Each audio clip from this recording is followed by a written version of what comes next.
Welcome back. In this module, let us understand about undistributed profits and losses. Yes, you have heard it correct. In admission of partner, there is one concept called as undistributed profits and losses. That is what we're going to understand. Here we go. Let's read it carefully, let's understand it carefully, and then implement it in our question. Adjustment of undistributed, or it is called as accumulated profits and losses. Now, what is this? Accumulated. It is created over a period of time.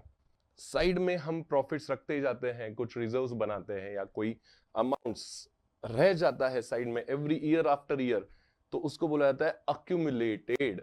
So here we go. Let's understand what is this and how it is relevant to our chapter. So, what is undistributed accumulated profit? Let us understand about profit first, then we'll go to losses. Now, sometimes profits of previous years are not transferred to partners' capital accounts due to any reason are undistributed profit. फिलहाल reason जानने में हम time energy waste नहीं करेंगे. अगर कोई भी reason से प्रीवियस ईयर का प्रॉफिट ट्रांसफर नहीं हुआ है पार्टनर्स को, तो उसको क्या बोलेंगे? Undistributed profit. Profits of old firm kept aside for some with और without reason are accumulated profits. कुछ विद रीजन रखा जाता है साइड में, कुछ विदाउट रीजन रखा जाता है. स्पेसिफिक रीजन पर्पस से होना ही चाहिए ऐसा नहीं है, तो ये इन प्रॉफिट्स को बोलेंगे अक्यूमुलेटेड प्रॉफिट्स. ओल्ड फर्म मतलब फर्म बिफोर एडमिशन. नाउ ये देखो, specific purpose to provide funds for specific purpose और टू स्ट्रेंथन फाइनेंशियल पोजीशन. ये पर्पस से भी रखा जाता है या सम विदाउट स्पेसिफिक पर्पस भी रखा जाता है. Now general reserve, reserve fund, reserves, workman compensation fund, profit loss account, credit balance. Profit loss account, credit balance itself is net profit we are talking about. So ये सब जो examples है, these are accumulated और undistributed amounts. Look at it. Credit balance is profit. Such profits appear in balance sheet on liability side as they belong to old partners. Profit liability side में लिखा जाता है, appear होता है. ये पता नहीं क्यों, लेकिन हमें ऐसे सडन एक क्या बोलते हैं उसको, झटका महसूस होता है कि प्रॉफिट लाइबिलिटी, लॉसेस एसेट. अरे हाँ, क्योंकि our funda is whatever is payable we record it in liability. So profit किसका है? पार्टनर्स का है. Right now it is about old partners we are talking about. In general I am saying profit किसका है? Partners का है या owners का है, वो उन्हें देना है बिजनेस ने, तो अपने लिए पेएबल है. और लॉसेस रिकवर करना है उनसे. Right, so anything receivable is a asset. So profits liability, losses asset. ये इक्वेशन इधर फिट कर दो. बहुत बार तकलीफ होता है हमें आगे जाके कि अरे प्रॉफिट है तो मुझे तो एसेट लगा था, लॉस है तो मुझे लाइफ. ऐसा नहीं, मीनिंग समझ लो. Now moving to the next part. What is undistributed loss then? Undistributed loss is sometimes losses of previous years are not transferred to partners capital account due to any reason are undistributed losses. अगर loss है और वो transfer नहीं हो पाया कुछ reason से, so it is undistributed. Right, अभी एग्जाम्पल क्या है? Profit loss account debit balance मतलब net loss. Undistributed loss that is deferred losses और एक्सपेंसेस एक्सेट्रा. ये देखो, loss expense yet to be written off, उसको बोलेंगे डेफर्ड.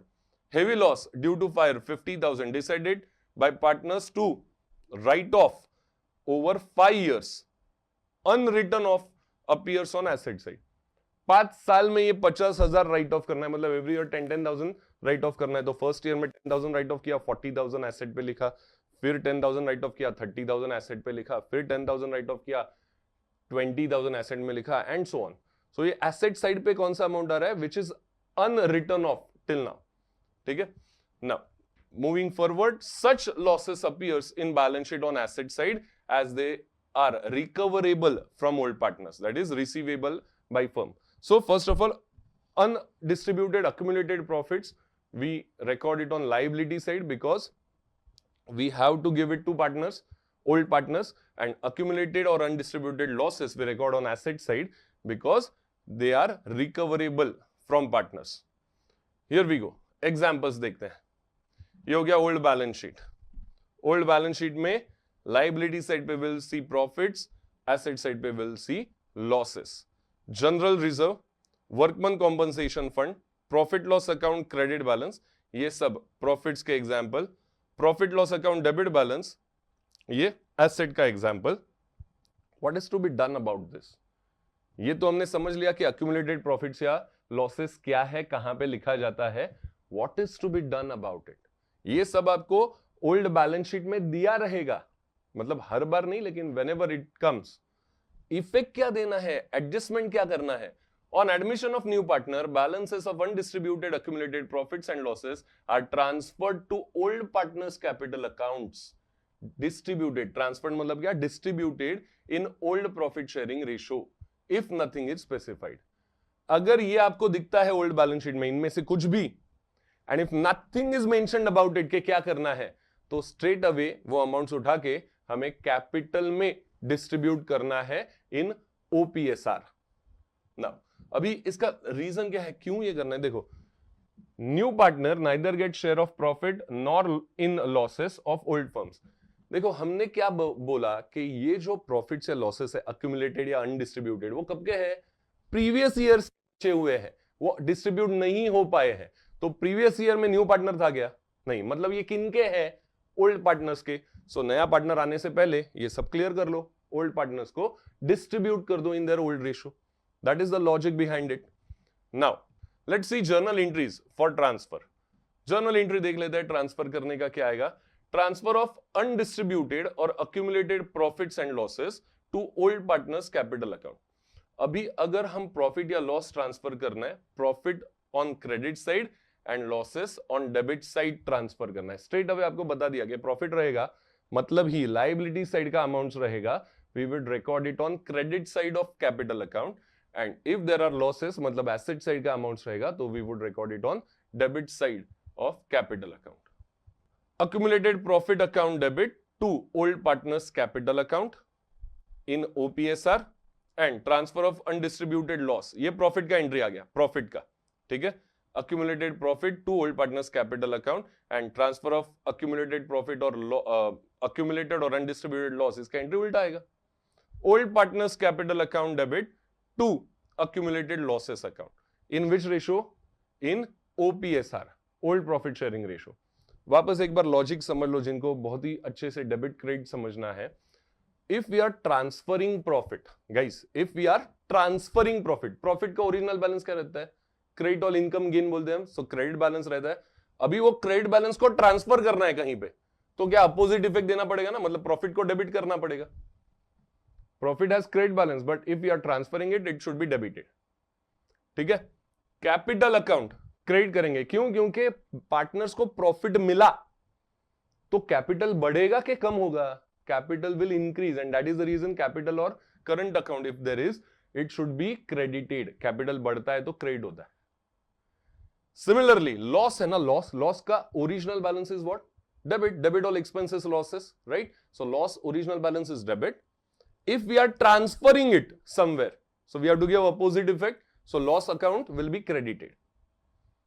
और अगर हमने losses पार्टनर्स को दिया है तो उसके वजह से कैपिटल बढ़ेगा कि कम होगा? नेट प्रॉफिट नेट लॉस का सोचो ना, फाइनल अकाउंट्स में आप क्या करते थे? प्लस माइनस, तो नेट लॉस क्या करते थे आप? सिर्फ उसके बारे में सोचो, सिमिलर इफेक्ट इसका जाएगा। सो लॉसेस के वजह से कैपिटल कम होगा, कैपिटल कम होगा मतलब debit, so capital account debit हो गया। एकदम clear cut idea, there has to be no doubt in your mind। और जिनको जर्नल एंट्री के हिसाब से करना नहीं आ रही, एकदम सिंपल बताता हूं। लॉसेस कहां पे मिलेंगे आपको? एसेट पे, ये तो हमने तय किया प्रीवियस स्लाइड पे, राइट? लॉसेस एसेट में मिलेंगे, एसेट का बैलेंस क्या होता है? डेबिट, तो कैपिटल के भी डेबिट में जाएगा पोस्टिंग के लिए डायरेक्टली, अगर जिनको चाहिए। प्रॉफिट्स कहां पे मिलेंगे? लाइबिलिटी में, लाइबिलिटी का बैलेंस क्रेडिट होता है तो कैपिटल के भी क्रेडिट में जाएगा। इससे सिंपल क्या बताऊं अभी? So this is what we should do for adjustment of undistributed accumulated profits and losses. The only thing we have to keep in mind here is, as undistributed accumulated profits and losses are transferred to partners capital accounts, they will not appear in new balance sheet। क्योंकि हो गया transfer, जो भी liabilities में profits थे हमने capital में डाल दिए, जो भी एसेट में लॉसेस अगर रहेंगे हमने कैपिटल में डेबिट साइड पे लिख दिए, तो वो खत्म हो गए, डिस्ट्रीब्यूट हो गए। पहले अनडिस्ट्रीब्यूटेड थे, अभी हमने डिस्ट्रीब्यूट ही किया उसको, ये इफेक्ट दिया मतलब। सो अभी बैलेंस शीट में लिखने के लिए कुछ बचा गया? नथिंग। ओके, सो उसको छोड़ देना है, बैलेंस शीट में लिखना नहीं है वापस। This is what we have to do for undistributed or accumulated profits and losses. See it once again and start practicing.